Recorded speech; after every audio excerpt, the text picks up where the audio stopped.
भाद्रपद माह की छठी तिथि को महिलाएं अपने पुत्र की दीर्घ आयु और अच्छे स्वास्थ्य के लिए हर छठ अर्थात हल षष्ठी का व्रत करती हैं। कहीं कहीं भगवान श्री कृष्ण के बड़े भाई बलराम जी के जन्मोत्सव के रूप में भी हल षष्ठी व्रत को किया जाता है। अब श्रवण करते हैं हल षष्ठी व्रत की कथा। सुमिर भवानी शंकर ही गणपति को सिरनाय, हल षष्ठी व्रत की कथा कही पुराण विधि गाय। एक समय राजा युधिष्ठिर ने भगवान श्री कृष्ण से कहा कि आपने संसार की भलाई के लिए अवतार धारण किया है। इस समय सुभद्रा और द्रौपदी अपने पुत्रों के मरने से शोकग्रस्त हैं तथा अभिमन्यु की स्त्री उत्तरा का गर्भ भी अश्वत्थामा के ब्रह्मास्त्र से खंडित हो गया है। माता पिता को संतान के बिना अत्यंत दुख है। अतः हे प्रभु, आप कोई ऐसा व्रत, दान या कोई उपाय बताएं जिससे कि माता पिता संतान शोक से दुखी ना हो और उत्तम दीर्घायु तथा स्वस्थ संतान उत्पन्न हो। ये सुनकर भगवान कहने लगे, हे राजन, मैं तुमको एक व्रत बतलाता हूँ जिसको नियम पूर्वक करने से खंडित गर्भ भी जीवन पा जाता है तथा संतान कभी दुख नहीं भोगता। युधिष्ठिर के पूछने पर भगवान श्री कृष्ण ने कहा, प्राचीन काल में सुभद्र नाम का एक प्रसिद्ध राजा था। उसकी रानी का नाम सुवर्णा था और उनके एक हस्ती नाम का प्रतापी पुत्र था जिसने अपने नाम से हस्तिनापुरी नगरी बसाई हुई थी। राजपुत्र एक दिन अपनी धात्री के साथ गंगा जी में स्नान करने गया और गंगा जी में जल क्रीड़ा करने लगा। इतने में ही एक ग्राह उसे जल में खींच ले गया। यह सुनकर रानी सुवर्णा बहुत दुखी हुई और क्रोध में उसने धात्री के पुत्र को धधकती हुई अग्नि में डाल दिया।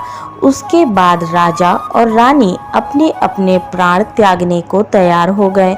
वह धात्री भी अपने पुत्र शोक में किसी निर्जन वन में चली गई। वह धात्री वहां एक सुनसान मंदिर में शिव जी, पार्वती जी तथा गणेश जी की पूजा करने लगी। प्रतिदिन पूजन व ध्यान करके वह तृण धान्य तथा महुआ खाया करती थी। भगवान बोले कि हे राजा युधिष्ठिर, इस प्रकार व्रत करते हुए उसके प्रताप से भाद्रपद मास के कृष्ण पक्ष के दिन नगर में एक अद्भुत दर्शन हुआ कि एकाएक धात्री का पुत्र अग्नि से जीवित होकर निकल आया।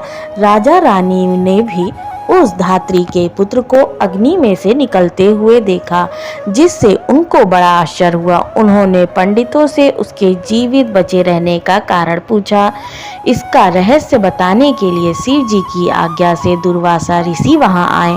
राजा ने दुर्वासा ऋषि को आया जानकर उनकी अगवानी करके अर्घ आदि से उनका पूजन किया तथा उनको बारंबार नमस्कार करके धात्री के पुत्र के जीवित निकलने का कारण पूछा। दुर्वासा ऋषि ने कहा, हे राजन, उस धात्री ने वन में जाकर नियम पूर्वक अति भक्ति भाव से भगवान शिव जी का, स्वामी कार्तिक, पार्वती जी एवं गणेश जी का ध्यान, पूजन, स्मरण नियम पूर्वक एवं श्रद्धा के साथ व्रत किया। यह उस व्रत का ही प्रभाव है जिसके कारण धात्री का पुत्र जीवित हो गया। अतः आप भी वहां जाकर यह धार्मिक कर्म करें।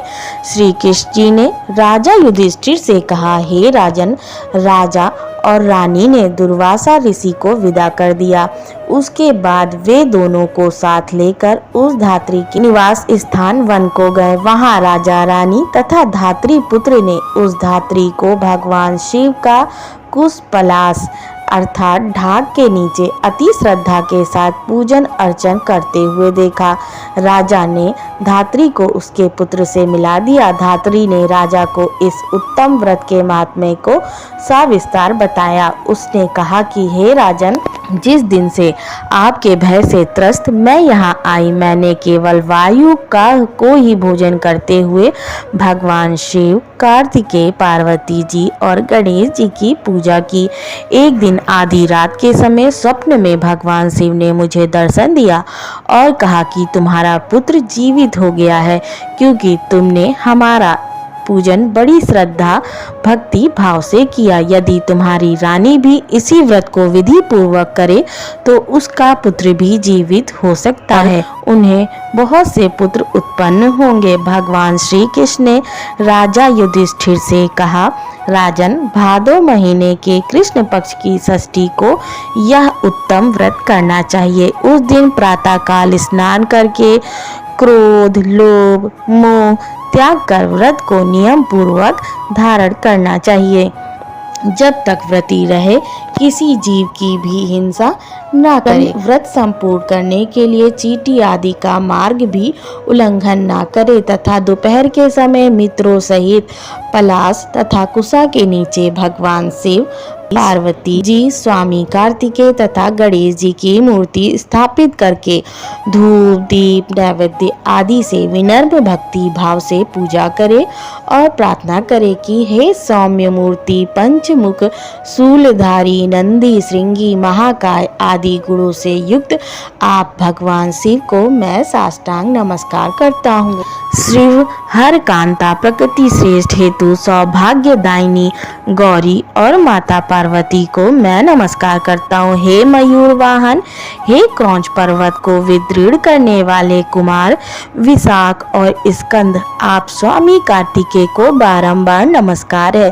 फिर एक दंत गणेश जी की वंदना करें कि हे प्रभु मूषक वाहन लंबोदर, आपको साष्टांग प्रणाम है। इस प्रकार इन चारों देवताओं की भली प्रकार पूजा करें। फिर ब्राह्मणों सहित गाजे बाजे से अपने घर को जाएं। उस दिन समों के चावल का भोजन करें और दही, दूध, घी तथा मट्ठा विशेष रूप से खाएं। श्री कृष्ण ने कहा कि हे राजन, जो स्त्री पुरुष इस व्रत को विधि विधान से करता है वह पुत्र और पौत्रवान होकर सुखी होता है। धात्री की ऐसी बात सुनकर राजा रानी ने विधि पूर्वक इस व्रत को किया, जिसके प्रताप वह राजा का पुत्र शीघ्र ग्राह के गले से निकलकर बोलने लगा। यह चमत्कार देखकर राजा रानी ने भगवान शिव के चरणों में नमस्कार किया और इस व्रत के प्रभाव से राजा को और भी कई आयुष्मान पुत्र प्राप्त हुए तथा राज्य में अनावृष्टि, महामारी, दुर्भिक्ष आदि के उपद्रव दूर हो गए तथा राजा ने अनेकों वर्ष निर्विघ्न राज्य किया। श्री कृष्ण भगवान ने कहा, हे युधिष्ठिर, यदि उत्तरा भी यह व्रत नियम पूर्वक करे तो उसके सब दुख दूर हो जाएंगे। भगवान के ऐसे वचन सुनकर राजा युधिष्ठिर कृतकृत्य हो गए और अश्वत्थामा द्वारा खंडित किया हुआ उत्तरा का गर्भ इस व्रत के प्रभाव से जीवित हो गया। इस व्रत के करने से वंश स्थिर होता है। इस प्रसंग को भगवान श्री कृष्ण ने राजा युधिष्ठिर से कहा तथा दुर्वासा ऋषि ने राजा सुभद्र से कहा कि हे राजन, इस व्रत को करने के उपरांत फिर उसका शास्त्रोक्त रीति से उद्यापन भी करना चाहिए। उद्यापन विधि इस प्रकार है। उद्यापन में स्वर्ण, महिषी, गौ, वस्त्र ब्राह्मणों को दान में दें। सोने अथवा चांदी की मूर्ति बनाकर वेद पाठी ब्राह्मणों सहित उनका पूजन करें। दुर्वासा ऋषि ने कहा कि हे राजन, विद्वान धर्मनिष्ठ राजा युधिष्ठिर ने भी इस व्रत को उत्तरा से करवाया था, जिसके प्रभाव से उसका अश्वत्थामा द्वारा खंडित किया हुआ गर्भ उदर में हिलने डुलने लगा तथा वहीं गर्भ राजा परीक्षित के रूप में प्रकट हुआ। जो कोई मनुष्य यह उत्तम व्रत करता है उसके सब कार्य सिद्ध होते, पुत्र पौत्रों की प्राप्ति होती है तथा वह शिवलोक में पूजनीय रहता है। इस प्रकार हल षष्ठी व्रत कथा समाप्त हुई। ओम नमः।